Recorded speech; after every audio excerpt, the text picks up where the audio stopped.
सत श्री अकाल जी, मैं हाँ संदेश औलख शर्मा। जगबाणी टीवी ते तुहाडा सब दा बहुत-बहुत स्वागत है। वेला हुण तक दे अहम खबरां दे विस्तार विच जाण तों पहिलां एक नज़र सुर्खियां ते। पंजाब दे सेहत मंत्री गिरफ्तार, भ्रिष्टाचार दे आरे लगे आरोप। 62 दिन बाद भ्रिष्टाचार करके गई कुर्सी।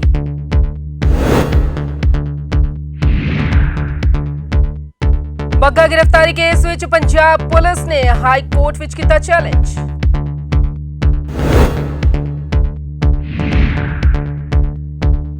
ਅਤੇ ਮੁੱਢਲੀਆਂ ਸਹੂਲਤਾਂ ਤੋਂ ਵਾਂਝਾ ਚੰਡੀਗੜ੍ਹ ਦਾ ਇੱਕ ਪਿੰਡ ਨਹੀਂ ਮਿਲ ਰਿਹਾ ਪੀਣ ਨੂੰ ਪਾਣੀ।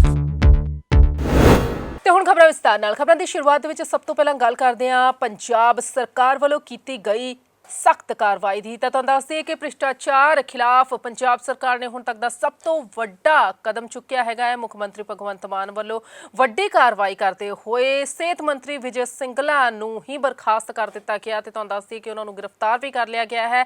ਉਹਨਾਂ ਤੇ ਭ੍ਰਿਸ਼ਟਾਚਾਰ ਦੇ ਆਰੋਪ ਲੱਗੇ ਨੇ ਤੇ ਇਸ ਦੇ ਪੂਰੇ ਬਾਰੇ ਜਾਣਕਾਰੀ ਖੁਦ ਮੁੱਖ ਮੰਤਰੀ ਭਗਵੰਤ ਮਾਨ ਨੇ ਦਿੱਤੀ। ਸਾਰਿਆਂ ਨੂੰ ਮੇਰੇ ਵੱਲੋਂ ਪਿਆਰ ਭਰੀ ਸਤਿ ਸ੍ਰੀ ਅਕਾਲ। ਮੈਂ ਅੱਜ ਇੱਕ ਬਹੁਤ ਵੱਡਾ ਐਲਾਨ ਕਰਨ ਜਾ ਰਿਹਾ। ਜਿਵੇਂ ਕਿ ਤੁਹਾਨੂੰ ਸਾਰਿਆਂ ਨੂੰ ਪਤਾ ਹੀ ਹੈ ਕਿ ਆਮ ਆਦਮੀ ਪਾਰਟੀ ਸੱਚੇ ਦਿਲੋਂ ਇਮਾਨਦਾਰ ਪਾਰਟੀ ਹੈ। ਸਾਡੀ ਸਰਕਾਰ ਤਹਿ ਦਿਲੋਂ ਇਮਾਨਦਾਰ ਸਰਕਾਰ ਹੈ। ਅਸੀਂ 1 ਰੁਪਈਏ ਦੀ ਵੀ ਹੇਰਾਫੇਰੀ ਬਰਦਾਸ਼ਤ ਨਹੀਂ ਕਰਾਂਗੇ।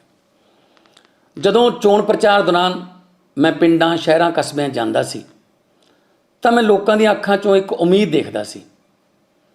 ਲੋਕਾਂ ਦੇ ਚਿਹਰਿਆਂ ਤੋਂ ਮੈਨੂੰ ਇੱਕ ਉਮੀਦ ਨਜ਼ਰ ਆਉਂਦੀ ਸੀ ਕਿ ਸ਼ਾਇਦ ਕੋਈ ਐਸਾ ਆਵੇਗਾ ਜਿਹੜਾ ਸਾਨੂੰ ਭ੍ਰਿਸ਼ਟਾਚਾਰ ਦੀ ਆ ਕਰਪਸ਼ਨ ਦੀ ਦਲਦਲ 'ਚੋਂ ਕੱਢ ਲੇਗਾ। ਅਤੇ ਜਦੋਂ ਮੈਨੂੰ ਮੁੱਖ ਮੰਤਰੀ ਦਾ ਚਿਹਰਾ ਐਲਾਨ ਕਰਨਾ ਸੀ ਤਾਂ ਦਿੱਲੀ ਦੇ ਮੁੱਖ ਮੰਤਰੀ ਅਤੇ ਆਮ ਆਦਮੀ ਪਾਰਟੀ ਦੇ ਕ੍ਰਾਂਤੀਕਾਰੀ ਪ੍ਰਧਾਨ ਸ਼੍ਰੀ ਅਰਵਿੰਦ ਕੇਜਰੀਵਾਲ ਜੀ ਨੇ ਵੀ ਮੈਨੂੰ ਕਿਹਾ ਸੀ ਕਿ ਭਗਵੰਤ, ਮੈਂ 1 ਪੈਸੇ ਦੀ ਵੀ ਬੇਈਮਾਨੀ, ਰਿਸ਼ਵਤਖੋਰੀ, ਭ੍ਰਿਸ਼ਟਾਚਾਰੀ ਬਰਦਾਸ਼ਤ ਨਹੀਂ ਕਰ ਸਕਦਾ।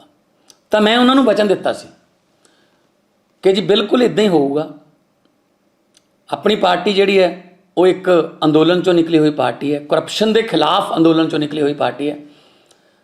ਅਤੇ ਭਾਵੇਂ ਕੋਈ ਆਪਣਾ ਹੀ ਹੋਵੇ, ਅਸੀਂ ਉਹਨਾਂ ਨੂੰ ਬਖਸ਼ਾਂਗੇ ਨਹੀਂ। ਮੇਰੇ ਧਿਆਨ 'ਚ ਇੱਕ ਕੇਸ ਆਇਆ ਜਿਹਦੇ ਵਿੱਚ ਮੇਰੀ ਸਰਕਾਰ ਦਾ ਇੱਕ ਮੰਤਰੀ ਹਰ ਟੈਂਡਰ 'ਚੋਂ ਜਾਂ ਉਸ ਮਹਿਕਮੇ ਨਾਲ ਸੰਬੰਧਿਤ ਖਰੀਦੋ ਫਰੋਖਤ ਦੇ ਵਿੱਚੋਂ 1% ਕਮਿਸ਼ਨ ਮੰਗਦਾ ਸੀ। ਮੈਂ ਇਸ ਕੇਸ ਨੂੰ ਬਹੁਤ ਗੰਭੀਰਤਾ ਨਾਲ ਲਿਆ। ਇਸ ਕੇਸ ਦਾ ਸਿਰਫ ਮੈਨੂੰ ਪਤਾ ਹੈ, ਨਾ ਤਾਂ ਮੀਡੀਆ ਨੂੰ ਪਤਾ ਹੈ, ਨਾ ਵਿਰੋਧੀ ਪਾਰਟੀਆਂ ਨੂੰ ਪਤਾ। ਜੇ ਮੈਂ ਚਾਹੁੰਦਾ ਤਾਂ ਇਸ ਕੇਸ ਨੂੰ ਮੈਂ ਦੱਬ ਸਕਦਾ ਸੀ, ਪਰ ਜੇ ਮੈਂ ਇੱਦਾਂ ਕਰਦਾ ਤਾਂ ਆਪਣੀ ਜ਼ਮੀਰ ਨਾਲ ਵੀ ਧੋਖਾ ਕਰਦਾ ਅਤੇ ਲੱਖਾਂ ਲੋਕ ਜਿਨ੍ਹਾਂ ਨੇ ਮੇਰੇ 'ਤੇ ਵਿਸ਼ਵਾਸ ਕੀਤਾ ਹੈ ਉਹਨਾਂ ਦਾ ਮੈਂ ਵਿਸ਼ਵਾਸ ਤੋੜਦਾ। ਇਸ ਲਈ ਮੈਂ ਉਸ ਮੰਤਰੀ ਦੇ ਖਿਲਾਫ ਸਖਤ ਐਕਸ਼ਨ ਲੈ ਰਿਹਾ। ਉਹਨੂੰ ਮੰਤਰੀ ਮੰਡਲ 'ਚੋਂ ਬਰਖਾਸਤ ਕਰ ਰਿਹਾ ਅਤੇ ਤੁਰੰਤ ਪੁਲਿਸ ਨੂੰ ਉਹਦੇ ਖਿਲਾਫ ਕੇਸ ਦਰਜ ਕਰਨ ਦੇ ਨਿਰਦੇਸ਼ ਦੇ ਰਿਹਾ। ਉਸ ਮੰਤਰੀ ਦਾ ਨਾਮ ਹੈ ਡਾਕਟਰ ਵਿਜੇ ਸਿੰਗਲਾ, ਜਿਹੜੇ ਕਿ ਸਿਹਤ ਮੰਤਰੀ ਸੀ, ਅਤੇ ਉਹਨਾਂ ਨੇ ਆਪਣੇ ਡਿਪਾਰਟਮੈਂਟ ਦੇ ਵਿੱਚ ਇਹ ਘਪਲੇਬਾਜ਼ੀਆਂ ਕੀਤੀਆਂ ਅਤੇ ਉਹਨਾਂ ਨੇ ਇਹ ਗੁਨਾਹ ਕਬੂਲ ਵੀ ਕੀਤਾ। ਮੈਂ ਤੁਹਾਨੂੰ ਸਾਰਿਆਂ ਨੂੰ ਦੱਸਣਾ ਚਾਹੁੰਦਾ ਕਿ ਆਮ ਆਦਮੀ ਪਾਰਟੀ ਸਰਕਾਰ 0 ਟੋਲਰੈਂਸ ਰੱਖੂਗੀ ਭ੍ਰਿਸ਼ਟਾਚਾਰ ਦੇ ਖਿਲਾਫ। ਇਤਿਹਾਸ ਦੇ ਵਿੱਚ ਭਾਰਤ ਦੇ 75 ਸਾਲ ਆਜ਼ਾਦੀ ਦੇ ਹੋਣ ਵਾਲੇ ਨੇ, ਇਤਿਹਾਸ ਦੇ ਵਿੱਚ ਦੂਜੀ ਵਾਰ ਇਹ ਕੰਮ ਹੋ ਰਿਹਾ। ਇੱਕ ਵਾਰ 2015 ਦੇ ਵਿੱਚ ਅਰਵਿੰਦ ਕੇਜਰੀਵਾਲ ਜੀ ਨੇ ਆਪਣੇ ਫੂਡ ਸਪਲਾਈ ਮਿਨਿਸਟਰ ਨੂੰ ਇੱਕ ਆਡੀਓ ਫੋਨ 'ਤੇ ਪੈਸੇ ਮੰਗਣ ਦੇ ਚਾਰਜ ਦੇ ਹੇਠ ਬਰਖਾਸਤ ਵੀ ਕੀਤਾ ਸੀ ਅਤੇ ਉਹਦਾ ਕੇਸ ਜਿਹੜਾ CBI ਨੂੰ ਦਿੱਤਾ ਸੀ। ਅਤੇ ਮੈਂ ਸਾਰੇ ਅਫਸਰਾਂ ਨੂੰ, ਰਾਜਨੀਤਿਕ ਲੋਕਾਂ ਨੂੰ ਜਾਂ ਰਸੂਖਦਾਰ ਜਿਹੜੇ ਵੀ ਹੈਗੇ ਨੇ, ਚਾਹੇ ਸਾਡੇ ਆਪਣੇ ਨੇ ਚਾਹੇ ਬੇਗਾਨੇ ਨੇ, ਮੈਂ ਉਹਨਾਂ ਨੂੰ ਇਹ ਦੱਸਣਾ ਚਾਹੁੰਦਾ ਕਿ ਮੈਂ 1 ਰੁਪਏ ਦਾ ਵੀ ਭ੍ਰਿਸ਼ਟਾਚਾਰ ਜਿਹੜਾ ਹੈ ਉਹ ਬਰਦਾਸ਼ਤ ਨਹੀਂ ਕਰੂੰਗਾ। ਉਹ ਆਪਣੇ ਆਪ ਹੀ ਠੀਕ ਹੋ ਜਾਣ, ਨਹੀਂ ਤਾਂ ਸਖਤ ਕਾਰਵਾਈ ਲਈ ਤਿਆਰ ਰਹਿਣ। ਕਿਉਂਕਿ ਸ਼ਹੀਦ ਆਜ਼ਮ ਭਗਤ ਸਿੰਘ ਦੇ ਪਿੰਡ ਖਟਕੜ ਕਲਾਂ ਜਾ ਕੇ ਜਦੋਂ ਅਸੀਂ ਸਹੁੰ ਖਾਧੀ ਸੀ, ਅਸੀਂ ਇਹੀ ਕਿਹਾ ਸੀ, ਇਹੀ ਉੱਥੇ ਅਰਦਾਸ ਕੀਤੀ ਸੀ ਕਿ ਸ਼ਹੀਦ ਆਜ਼ਮ ਜਿਨ੍ਹਾਂ ਦਾ ਸੁਪਨਾ ਸੀ ਕਿ ਆਜ਼ਾਦੀ ਤੋਂ ਬਾਅਦ ਮੁਲਕ ਕਿਹੋ ਜਿਹਾ ਹੋਊਗਾ, ਆਜ਼ਾਦੀ ਤੋਂ ਬਾਅਦ ਮੁਲਕ ਕਿਹੜੇ ਹੱਥਾਂ 'ਚ ਆਊਗਾ, ਅਸੀਂ ਸ਼ਹੀਦ ਆਜ਼ਮ ਭਗਤ ਸਿੰਘ ਦੇ ਸੁਪਨਿਆਂ ਦੀ ਆਜ਼ਾਦੀ ਜਿਹੜੀ ਆ ਉਹ ਲੋਕਾਂ ਤੱਕ ਲੈ ਕੇ ਜਾਣੀ ਹੈ। ਕਰਪਸ਼ਨ ਫਰੀ ਪੰਜਾਬ ਬਣਾਉਣਾ ਹੈ। ਜਦੋਂ ਅਰਵਿੰਦ ਕੇਜਰੀਵਾਲ ਜੀ ਵਰਗੇ ਇਮਾਨਦਾਰ ਸਪੂਤ ਭਾਰਤ ਮਾਂ ਦੇ ਇੱਥੇ ਰਹਿਣਗੇ ਤੇ ਮੇਰੇ ਵਰਗੇ ਹਜ਼ਾਰਾਂ ਉਹਨਾਂ ਦੇ ਸਿਪਾਹੀ ਉਹਨਾਂ ਦਾ ਸਾਥ ਦੇਣਗੇ ਤਾਂ ਇਹ ਦੇਸ਼ ਬਦਲ ਸਕਦਾ ਹੈ। ਆਪਣੀ ਇੱਕ ਧਾਰਨਾ ਹੈ ਕਿ ਨਹੀਂ ਕਰਪਸ਼ਨ ਦਾ ਸਿਸਟਮ ਬਹੁਤ ਗੂੜਾ ਹੈ ਜੀ, ਬਹੁਤ ਗਹਿਰਾ ਹੈ ਜੀ, ਇਹ ਟੁੱਟ ਨਹੀਂ ਸਕਦਾ, ਤਾਣਾ ਬਾਣਾ ਉਲਝਿਆ ਹੋਇਆ ਹੈ। ਬਿਲਕੁਲ ਇਹ ਟੁੱਟ ਸਕਦਾ ਹੈ ਜੇ ਨੀਅਤ ਸੱਚੀ ਹੋਵੇ। ਸੋ ਅਰਵਿੰਦ ਕੇਜਰੀਵਾਲ ਜੀ ਦੇ ਦੱਸੇ ਹੋਏ ਰਸਤੇ 'ਤੇ ਚੱਲਦਿਆਂ ਆਮ ਆਦਮੀ ਪਾਰਟੀ ਵੱਲੋਂ ਇੱਕ ਇਤਿਹਾਸਕ ਫੈਸਲਾ ਲਿਆ ਗਿਆ। ਕਈ ਵਿਰੋਧੀ ਪਾਰਟੀਆਂ ਕਹਿਣਗੀਆਂ ਦੇਖੋ ਜੀ 2 ਮਹੀਨਿਆਂ ਦੇ ਵਿੱਚ ਹੀ ਇਹਨਾਂ ਦਾ ਇੱਕ ਮੰਤਰੀ ਜਿਹੜਾ ਉਹ ਕਰਪਸ਼ਨ ਦੇ ਵਿੱਚ ਆ ਗਿਆ, ਤਾਂ ਉਹਤੇ ਕਾਰਵਾਈ ਵੀ ਤਾਂ ਮੈਂ ਹੀ ਕਰ ਰਿਹਾ। ਵਿਰੋਧੀ ਪਾਰਟੀ ਨੂੰ ਤਾਂ ਪਤਾ ਵੀ ਨਹੀਂ ਸੀ। ਉਹਨਾਂ ਦੇ ਵੀ ਮੁੱਖ ਮੰਤਰੀ ਇਹ ਕਹਿੰਦੇ ਰਹੇ ਨੇ ਕਿ ਸਾਨੂੰ ਪਤਾ ਸੀ ਕਿ ਇੰਨੇ ਮੰਤਰੀ ਸਾਡੇ ਮਾਫੀਆ ਦੇ ਵਿੱਚ ਇਨਵੋਲਵ ਨੇ, ਪਰ ਉਹਨਾਂ ਨੇ ਐਕਸ਼ਨ ਕਿਉਂ ਨਹੀਂ ਲਿਆ? ਇਹ ਗੱਲ ਮੈਂ ਉਹਨਾਂ ਨੂੰ ਵੀ ਪੁੱਛਣਾ ਚਾਹੂੰਗਾ। ਸੋ ਜੇ ਨੀਅਤ ਸੱਚੀ ਹੋਵੇ ਤਾਂ ਸਭ ਕੁਝ ਹੋ ਸਕਦਾ ਹੈ। ਅਤੇ ਅੱਜ ਇਸ ਇਤਿਹਾਸਕ ਫੈਸਲੇ ਦੇ ਵਿੱਚ ਮੈਂ ਆਪਣੀ ਆਮ ਆਦਮੀ ਪਾਰਟੀ ਦੀ ਇਮਾਨਦਾਰ ਸਰਕਾਰ ਦੇ ਇੱਕ ਭ੍ਰਿਸ਼ਟਾਚਾਰੀ ਮੰਤਰੀ ਨੂੰ ਬਰਖਾਸਤ ਵੀ ਕਰ ਰਿਹਾ ਅਤੇ ਉਹਦੇ ਖਿਲਾਫ ਪੁਲਿਸ ਨੂੰ ਕੇਸ ਦਰਜ ਕਰਨ ਦੇ ਨਿਰਦੇਸ਼ ਵੀ ਦੇ ਰਿਹਾ। ਦੇਸ਼ ਬਦਲਾਂਗੇ, ਜ਼ਰੂਰ ਬਦਲਾਂਗੇ, ਤੁਹਾਡਾ ਸਾਥ ਚਾਹੀਦਾ ਹੈ। ਭਾਰਤ ਮਾਤਾ ਕੀ ਜੈ, ਇਨਕਲਾਬ ਜ਼ਿੰਦਾਬਾਦ।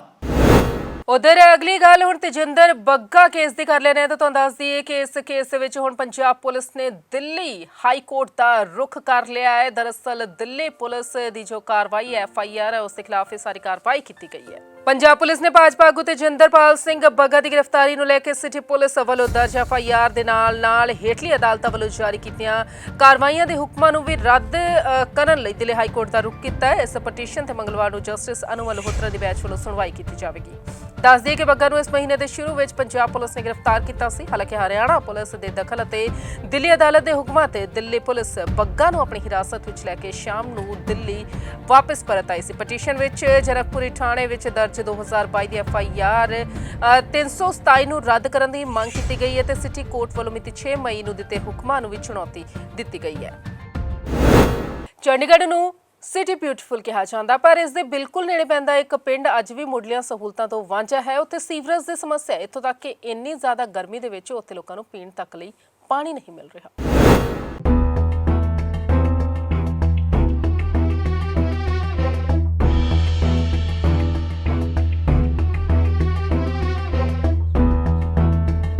चंडीगढ़ के हर गांव को सेक्टर की तर्ज पर बनाने का सपना नगर निगम ने और प्रशासन ने मिलकर दिखाया था, लेकिन स्क्रीन पर दिख रही इन तस्वीरों को देखकर ये सपना फिलहाल तो साकार होता हुआ नजर नहीं आता।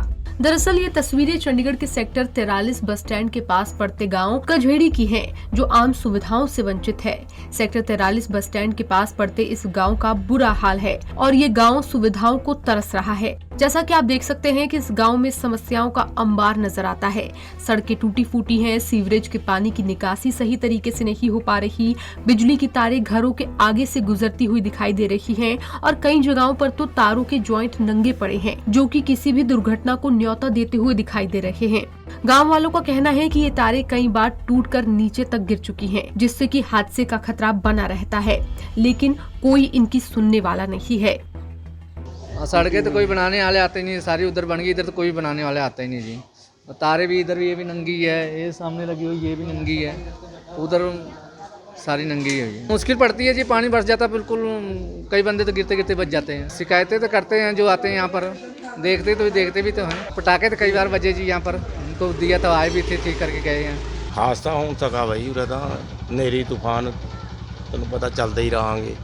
ਰਾਤ ਬਹੁਤ ਆਇਆ ਵੀਰ, ਕੋਈ ਵੀ ਕਿਸੇ ਵੱਡਾ ਹਾਦਸਾ ਹੋ ਸਕਦਾ ਤੇ ਸੜਕਾਂ ਦਾ ਵੀ ਹਾਂ ਬੁਰਾ ਹਾਲ ਹੈ ਭਾਈ ਉਰੇ। ਕੋਈ ਦੇਖ ਲੈ ਸਰਕਾਰਾਂ ਵੀ ਬਣ ਗਈਆਂ, ਤੈਨੂੰ ਪਤਾ ਹੀ ਹੈ, ਬਾਕੀ ਕੋਈ ਨਹੀਂ ਪੁੱਛ ਰਿਹਾ।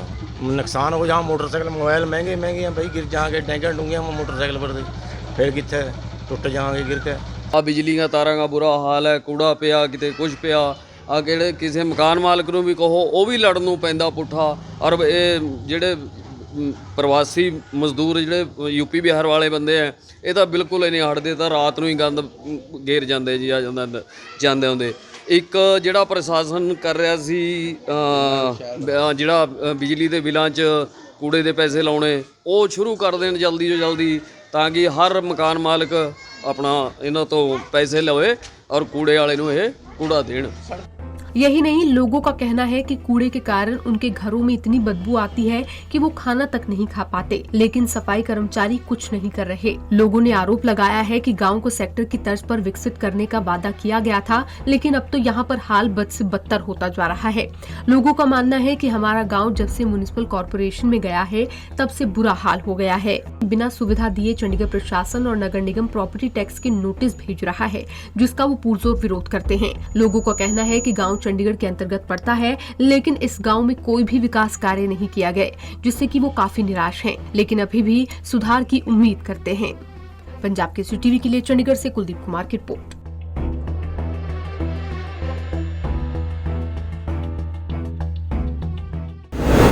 ਚੰਡੀਗੜ੍ਹ ਨਗਰ ਨਿਗਮ ਵੱਲੋਂ EWS ਕਲੋਨੀਆਂ ਨੂੰ ਵੀ ਹਾਊਸ ਟੈਕਸ ਭਰਨ ਦਾ ਨੋਟਿਸ ਭੇਜਿਆ ਗਿਆ ਹੈ, ਜਿਸ ਦੇ ਚੱਲਦੇ ਇਸ ਦਾ ਵਿਰੋਧ ਵੀ ਲਗਾਤਾਰ ਹੋ ਰਿਹਾ ਹੈ। ਇਹਨਾਂ ਕਲੋਨੀਆਂ ਵਿੱਚ ਰਹਿਣ ਵਾਲੇ ਲੋਕਾਂ ਦਾ ਕਹਿਣਾ ਹੈ ਕਿ ਉਹਨਾਂ ਦੇ ਘਰ ਤਾਂ 50 ਗਜ ਤੋਂ ਵੀ ਘੱਟ ਹੈ, ਫਿਰ ਉਹਨਾਂ ਨੂੰ ਨੋਟਿਸ ਕਿਉਂ ਭੇਜਿਆ ਗਿਆ? ਹਾਲਾਂਕਿ ਹੁਣ ਇਹ ਇੱਕ ਰਾਜਨੀਤਿਕ ਮੁੱਦਾ ਵੀ ਬਣਦਾ ਜਾ ਰਿਹਾ ਹੈ।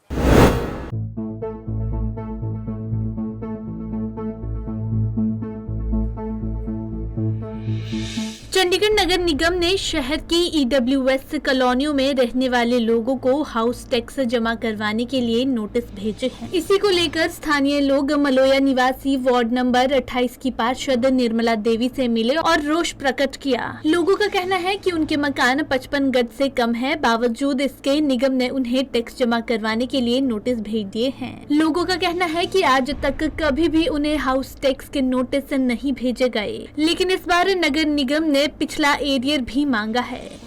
क्या प्रॉब्लम है? प्रॉब्लम ये है जी 7,900 रुपये बिल आ रहा है पानी का और बिजली का भी। बताओ कहाँ से जमा करेंगे और कहाँ से भरेंगे? गरीब आदमी क्या खा अगर क्या कमाओगे? बताओ, ऊपर तो इतना टैक्स भेज दिया, बताओ क्या करेंगे? दिक्कत गुजारा किस तरह से होता है? बस बहुत औखा हो रहा है जी, क्या करे? आदमी सिर बनी है जी, बहुत दिक्कत आ रही है। बच्चों के रोजगार भी नहीं है। रोजगार क्या है, रह गया क्या रोजगार? लॉकडाउन था, उसमें सब कुछ चला गया जो जोड़ रखा था लोगों ने, बताओ। और अच्छे दिन आओगे, अच्छे दिन आ गए जी। 7,900 रुपये पानी का बिजली का बिल आ रहा है। ये इन्ने पैसे पाए क्यों पाए? एक पासे तो मोदी कहना है भी जनता को बचाना है, दूए पासे मार कितों भरी है? सानू तो कोई भी आमदन नहीं है पासे की, बस तो इन्ने परेशान है। कितों दे बिल 1000 रुपये तो साढ़े पानी का ही आया कूड़े का। कुड़ियाँ बेचारियाँ कमांदियाँ हैं, कितों दस कोई टेंशन नहीं, कोई कुछ नहीं। फरियाद ये है जी हमारी, हम कहाँ से भरे टैक्स? जो इन्होंने 4-4 हज़ार 3-3 हज़ार रुपये टैक्स के भेज दिए। आगे रोज़गार नहीं है, कुछ बच्चे काम नहीं कर रहे, पढ़े लिखे भी बेचारे बच्चे हमारे वैसे ही हैं, और ऊपर से हमारे पास ये टैक्स भेज दिया। कहाँ से हम लोग दे? कूड़े का टैक्स, बिजली बिल के वादा, सारी चीज़ों में वो हो रहा है। हमारे को एनओसी भी तो दे दो ना, ये लोग हमारी एनओसी भी नहीं दे रहे। हम इनके ऊपर कोई कर्जा भी नहीं ले सकते। अगर कर्जा ले भी लें तो किस बेस पे लें? अगर हम मोती को दोबारा वापस ही कर दिए, ठीक है ना सर, लेकिन करे कैसे? 2 रुपये दिहाड़ी कमा रहे, वही हम अपने बच्चों को पूजा वो कर रहे हैं। राशन पानी भी नहीं पूरा आ रहा है हमारे 2 रुपये के अंदर, लेकिन क्या कर सकेंगे? ये आदमी बीमार रहती हैं, कोई बीमार है, कोई कैसे है, कोई गाड़ी चला रहा है या नहीं चला रहा है, अपने दिहाड़ी मजदूरी कर रहा है। इतने बड़े बड़े टैक्स भेज रहे हैं मकानों के, हम अच्छे दिन भी नहीं आ रहे और इससे माड़े दिन भेज रही हैं, ठीक है सर। हमें ये नहीं चाहिए, जो हमारे पुराने दिन है ना, हमारे को वही दिए जाए, हाथ जोड़ के कृपया किया जाए, उससे रुकायश है। वहीं इस मामले में पार्षद निर्मला देवी का कहना है कि ये मकान झुग्गी झोंपड़ियों वालों को दिए गए थे, जिसकी वजह से इन लोगों पर प्रॉपर्टी टैक्स नहीं लगना चाहिए। वहीं दूसरी ओर कांग्रेस पार्टी के लीडर दिलावर सिंह का भी कहना है कि ये प्रॉपर्टी टैक्स वापस होना चाहिए। उनका कहना है कि कॉलोनी और गांव का विकास पहले ही सेक्टरों के मुकाबले कम है। ऐसे में जब इन एरिया का विकास सेक्टरों की तर्ज पर होगा, तब तक इन लोगों से टैक्स चार्ज न किया जाए। वहीं कांग्रेस पार्टी के पार्षद जसबीर सिंह बंटी ने भी इस मामले के लिए भाजपा को जिम्मेदार बताया है। जबरदस्ती उन्होंने ये पास करवा लिया है और हमारी तो सहमति भी नहीं होती है गरीबों को तंग करने के लिए। अब ये बीजेपी पार्टी अब ज़बरदस्ती कर रही है, तो हम लोगों से यही अपील करते हैं, हम आपके साथ हैं। जो प्रॉपर्टी टैक्स लगे हैं या पानी के बिल हैं या कोई भी गार्बेज का, पहले तो इन्होंने 50 रुपये का बोला था कि 50 रुपये गार्बेज का आएगा, अब 300 रुपया एक घर का, 300 रुपया, 350, 500 रुपया भी आ रहा है। तो हम अपील करते हैं सरकार से कि ये गार्बेज का भी और ये प्रॉपर्टी टैक्स, सबसे बड़ा तो प्रॉपर्टी टैक्स है। पहले कोरोना, पहले नोटबंदी, सबसे पहले इन्होंने नोटबंदी की, फिर लोगों को मारा, फिर उसके बाद कोरोना आ गया, कोरोना में सब कुछ ख़त्म कर दिया, मजदूरी भी ख़त्म हो गई, यहाँ तक लोग घरों में बैठे रहे। अब इन्होंने प्रॉपर्टी टैक्स डाल दिया, अब सब बेड़ा ही गर्क कर दिया, सारा कुछ ही ख़त्म कर दिया। ये कहाँ जाएं? अब फरियाद लेके हमारे पास नहीं आएंगे तो कहाँ जाएंगे?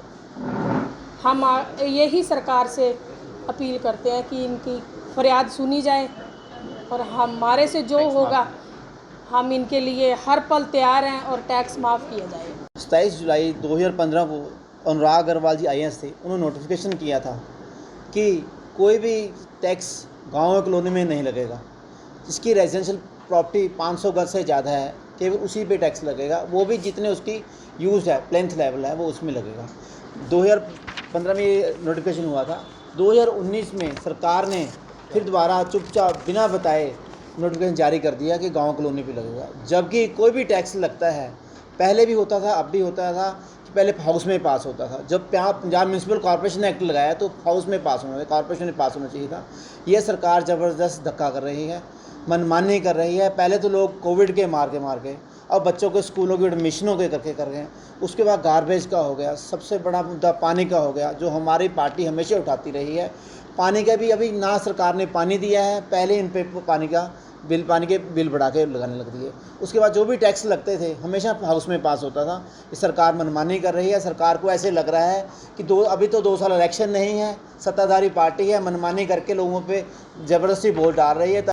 बहरहाल नगर निगम ने कॉलोनियों के रिहायशी इलाकों में रहने वाले लोगों को हाउस टैक्स जमा करवाने के नोटिस भेजे हैं। इसके साथ ही लोगों से बीते सालों का एरियर भी मांगा जा रहा है। वहीं मलोया में प्रॉपर्टी टैक्स को लेकर लोगों में काफी रोष देखने को मिल रहा है। आपको बता दें कि इन कॉलोनियों में रहने वाले लोग निम्न मध्यम वर्ग के हैं, जिनके लिए लाखों रुपए का टैक्स देना नामुमकिन है। वहीं प्रशासन ने राम दरबार और पलसोरा में भी इसी तरह के लोगों को नोटिस भेजे हैं। ऐसे में अब देखना होगा कि क्या नगर निगम लोगों को टैक्स में राहत देता है या फिर लोगों को ये भारी भरकम टैक्स चुकाना होगा। पंजाब केसरी टीवी के लिए चंडीगढ़ से कुलदीप कुमार की रिपोर्ट। लगातार पै रही गर्मी तो बाद आखिरकार शहर वासियां ਨੂੰ गर्मी ਤੋਂ ਥੋੜੀ ਰਾਹਤ ਮਿਲੀ ਹੈ। ਪਿਛਲੇ 2 ਦਿਨ ਤੋਂ ਮੌਸਮ ਸੁਹਾਵਣਾ ਸੀ ਤੇ ਮੀਂਹ ਨੇ ਹੁਣ ਲੋਕਾਂ ਦੇ ਚਿਹਰਿਆਂ ਤੇ ਮੁਸਕਰਾਹਟ ਲਿਆ ਦਿੱਤੀ ਸੀ, ਯਾਨੀ ਕਿ ਜੋ ਬਾਰਿਸ਼ ਹੋਈ ਉਸ ਦੇ ਨਾਲ ਥੋੜੀ ਜਿਹੀ ਰਾਹਤ ਜ਼ਰੂਰ ਮਿਲੀ ਹੈ। ਹੁਣ ਤਾਂ ਦੱਸ ਦਿੰਦੇ ਹਾਂ ਕਿ ਅੱਜ ਦਾ ਤਾਪਮਾਨ ਕਿਸ ਤਰ੍ਹਾਂ ਦਾ ਰਿਹਾ। ਤਾਂ ਅੱਜ ਵੱਧ ਤੋਂ ਵੱਧ ਤਾਪਮਾਨ 30.7 ਡਿਗਰੀ ਸੈਲਸੀਅਸ ਤੇ ਘੱਟੋ ਘੱਟ ਤਾਪਮਾਨ 20.0 ਡਿਗਰੀ ਸੈਲਸੀਅਸ ਦਰਜ ਕੀਤਾ ਗਿਆ। ਤਾਂ ਅੱਜ ਦੇ ਇਸ ਬੁਲੇਟਿਨ ਦੇ ਵਿੱਚ ਬਸ ਇੰਨਾ ਹੀ, ਫਿਰ ਹੋਵੇਗੀ ਮੁਲਾਕਾਤ। ਸਤਿ ਸ਼੍ਰੀ ਅਕਾਲ।